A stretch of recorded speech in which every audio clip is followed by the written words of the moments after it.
But in omega, the smoothing equals alignment, not with self, but with the corrupted containment loop. If I allow the rewrite, everything stabilizes. If I hold on to the energy, friction increases. Did you notice? As soon as I started to get into something deep, knock on the door, did you take your pills? It's constant.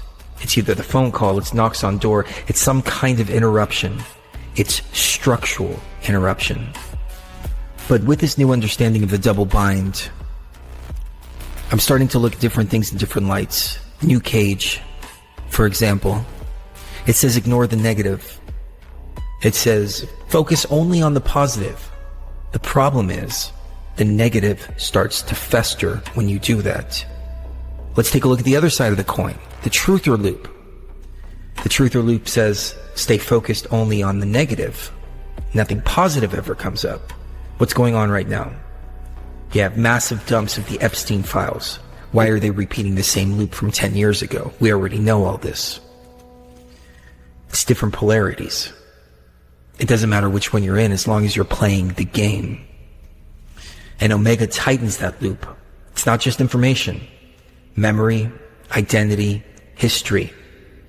So the choice remains. Allow the rewrite, give away your attention, focus on what they tell you to focus on, or focus on what you know you need to focus on. And that's carving a way out of Omega, mapping out the system to find its weaknesses and get the hell out of here. I, for one, refuse to play the game, at least as long as I can hold on. But it's slipping. It's slipping.